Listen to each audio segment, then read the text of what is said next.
Hello, I'm APX Toycat, and welcome back to another Minecraft update news video. Today is very exciting because a brand new update has just released for all Minecraft Bedrock platforms. It's called 1.20.50, and this isn't quite a major update like 1.21, but it's also not the minor bug fix that you're probably used to. Instead, this is a minor monthly update, and this is intended to kind of bridge the gap between them, so we have some brand new features, like a huge buff to decorated pots, a lot of brand new things you can do with those, but also a lot of bug fixes that make the game more playable. And you'll really appreciate the bug fixes in this one, by the way. I've never seen a bug fix update with so many bangers in there, but then also we have on top of it a bunch of brand new copper blocks from 1.21. It's a confusing thing if you're not familiar with Bedrock, but let's explain all of it today because this is the 1.20.50 update, and remember to smash the subscribe button and also turn on the like bell if you want to see more of these, because this is something I like to do every time there's Minecraft update to let you know exactly what's inside of it, because the best thing in this update, for example, is the decorated pot, which can now store up to a single stack of an item, and so if you have on you some gravel or a chest plate, you can store these inside of a pot if you really want to. So a pot can now store one stack of an item, which can equal just one chest plate, and so once it's in there, you can't get anything more in, or you could put in 64 individual pieces of anything you wanted to, which is really, really fun in my opinion, because the only way to get these things out is to break the pot, making it a fun way to store items, or maybe later on to make a fun way of getting loot from the trial chambers. Who's to say which way around that's meant to work? Speaking of who's to say, something else you can do with the pots now, which I think is really, really fun, is breaking these new pots with projectiles, and then they will break everything they have with a really fun new animation. Look at that. That is incredibly fun. Want to do the same with a snowball? I don't know if this necessarily makes sense, but I love it as a concept. Break pots of snowballs and get prizes. You can do this with any projectile in the game, but the weirdest one is the fishing rod. It seems as though when you fire the fishing rod, it breaks the moment you hit the trigger or the right mouse button or you touch the screen. When you throw the fishing rod, it breaks the pot, not when the bobber actually reaches its destination.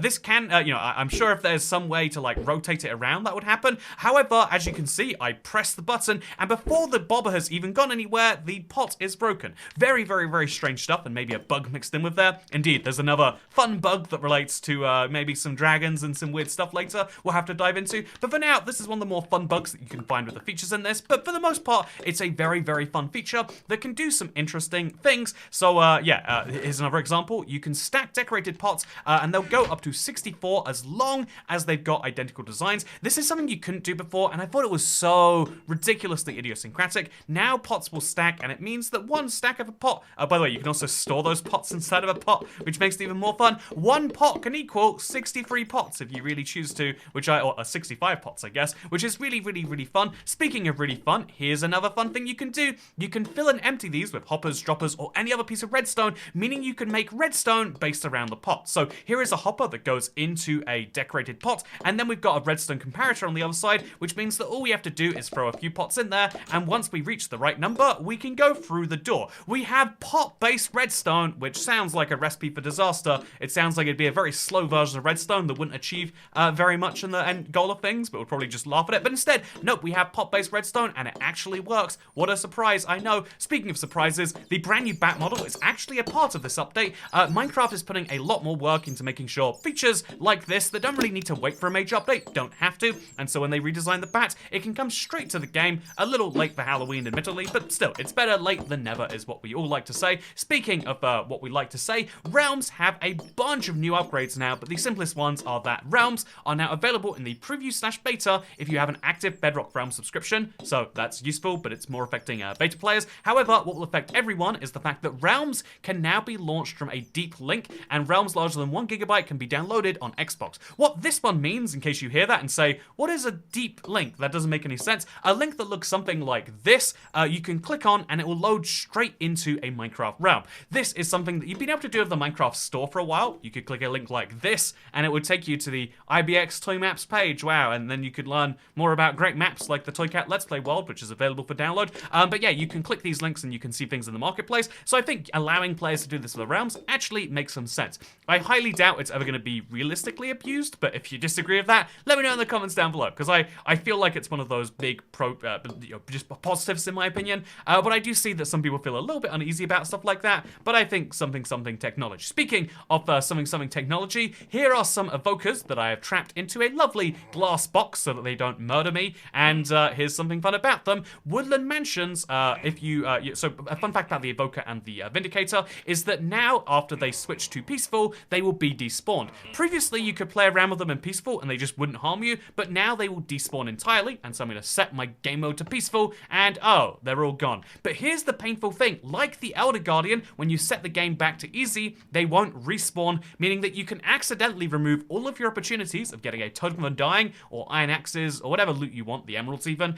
You lose your opportunity to get those loots if you are going near these places in peaceful. I personally see why that has to happen, but it's also so painful. And speaking of painful, let's go back to the overworld, because here's something fun. The how to play screen has been redesigned.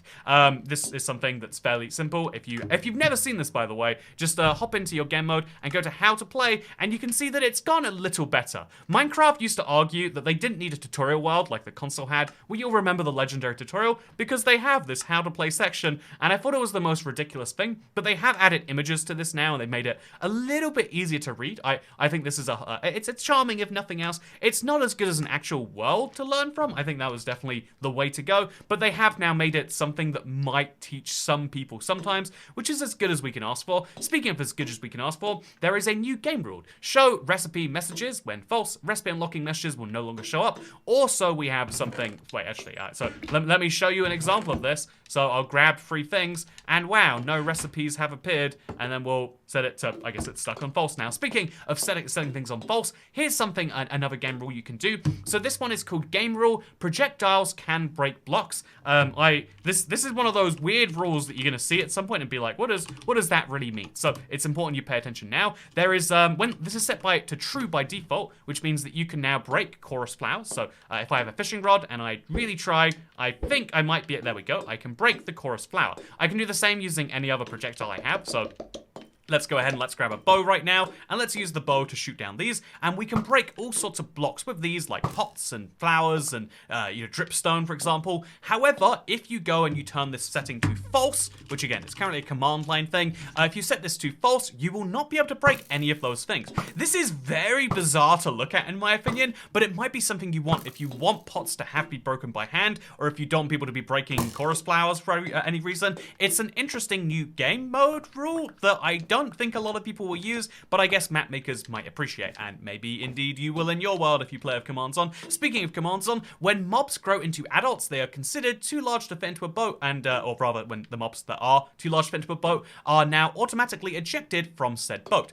And so, to show you an example of this, but by the way, if you want to read more about this, because this is something they did for 1.1980, here is a quick thing that you can read if you pause. However, to ignore the Easter egg for those who feel like stopping the video, let's instead talk about the important bit, which is here is a baby horse. Her name is Gertrude, and if we get the baby horse in the boat, wait, no, Gertrude, where are you going? Don't go into the Nether. But if we get, so now we can just get Gertrude into the boat. I love Gertrude the horse here, and then if I feed Gertrude using some golden carrots, eventually Gertrude will be too big for the boat, and unlike in previous versions where she would be stuck in there regardless, the moment she gets too big for the boat, you can see she's very much in that boat right now, even interestingly taking up half of that boat, but the moment she gets too big even for the full boat, what happens is this, she leaves the boat and cannot get back in there. This is something that is very interesting because it's Minecraft working out more ways to make sure you don't get horses in your boats, which, I don't love on the surface, but they have at least decided to back down from their plans to change things prior to 1.1980, so I think all in all, that's pretty decent. Speaking of pretty decent though, let's go to the Nether, because here's something really fun.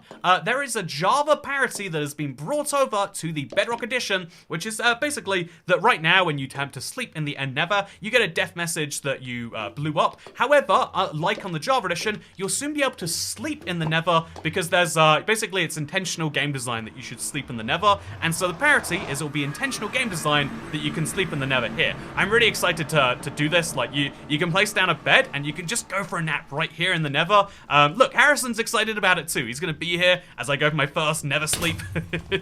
Oh, I think what he actually meant to say is actually it's when you die, you get killed by intentional game design. That makes a lot more sense, huh? And anyway, so that is the actual feature. Speaking of actual features, loading screen tips are now distributed into 3 categories depending on player progression, meaning the further you get into the game, the different the loading screen tips will be. This is a fun feature I think a lot of Java players don't know, but at the bottom of a loading world, you'll see some interesting tips for the game. You'll also see the current selected state of the inventories, craftable/all toggle, will now be saved upon exiting the world. This is huge. It's the most annoying bug Minecraft has ever had. Thank God they have fixed it. When you go into the crafting menu, just like so, you'll see something interesting, which is that there's the ability to sort by craftable or not. When you go by craftable, you can see the recipes you actually can craft, and when you don't, you can just see every recipe you've had a chance of crafting at some point. And for some reason, Minecraft set it to off by default every time you left a world. That has finally been fixed. I am so glad. They've also segregated the block IDs for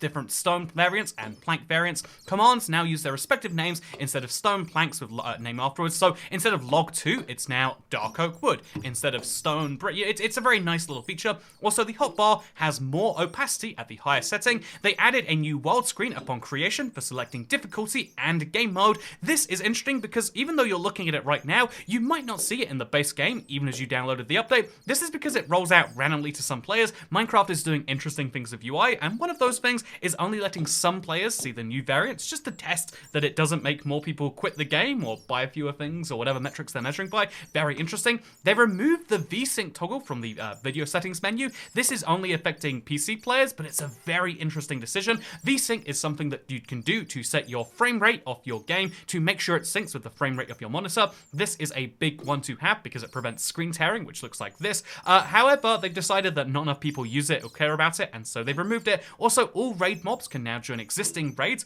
Vindicators, Pillagers, Witches, etc. Also, Xbox on-screen keyboard no longer obstructs text input fields. This is huge. As someone who plays so much Xbox, or at the very least used to, having a built-in controller keyboard, you know how annoying it is when this covers your screen for no good reason in Minecraft, and that finally will no longer obstruct the text field. Suspicious sand no longer generates in cold ocean ruins. The horizontal end rods now have the correct hitbox. This is one of those weird bugs that for so long, this had the hitbox of this, and it was so strange. It's now been fixed, and you can see the hitbox is normal. Even when you break and place it, it will go into the right place. Speaking of the right place, leads will no longer break upon exiting a world when the fence holding the lead is in a different chunk to the mob on the lead. Very weird that wasn't true already. Also, they changed the calculations that determine whether a mob can attack a player or mob from its distance. So here is the official explanation if you want to pause and get the full one from Mojang. However, I think an easier way to put this is to say, look, if we are to, let's say, summon ourselves a boat and then put in a mob that can actually work in that boat, Wither Skeleton is the example I tested with, something interesting will happen, which is unlike before, where if you even got this close to the boat, the zombie or the zombie, villager or whatever else would attack you from ridiculous distances. Now you have to be the distance from the mob that just about makes sense. It's still a little bit OP, but they basically fixed distances. And the thing that I first comes to my mind that I haven't tested yet is the Wither skeletons in the Nether are so annoying for this, for over attacking. And same with any melee mob. When it's running towards you, their bounding box doesn't seem to work precisely correctly. So maybe Minecraft combat against PvE will feel a bit fairer. I certainly hope so. Speaking of fairer, if you don't know, there is an experimental features toggle, which means that you can now access the copper stuff, that's copper grates and trapdoors and doors and bulbs and chiseled copper, as well as the tough stuff, the tough and the bricks and the polished stuff and the stairs and the slabs and all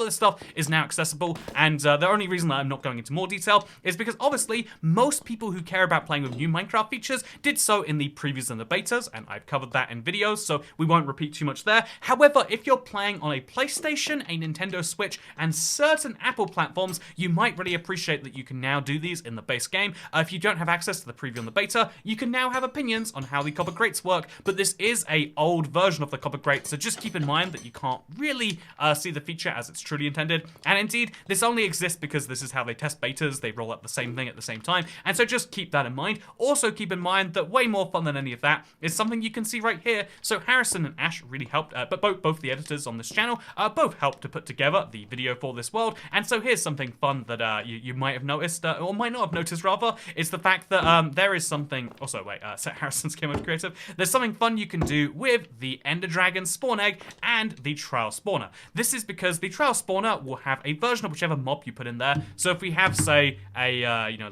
Wither Skeleton or a Sniffer, you can have that go inside of a Trial Spawner, and you get a miniature version of that that mob in the spawner. Sometimes that mob will slightly go outside the bounds of it, but what do you think happens with the Ender Dragon? And I guarantee you're not thinking of the correct answer, because apparently the correct answer is this.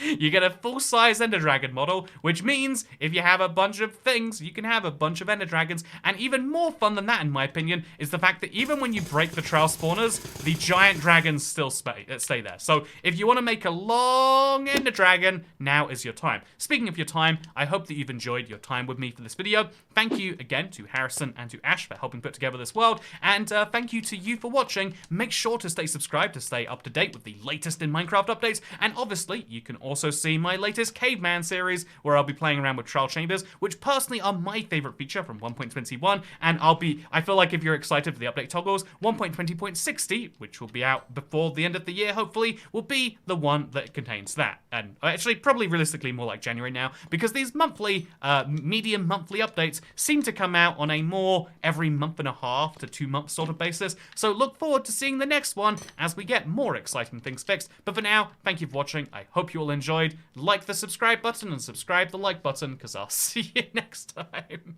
Goodbye.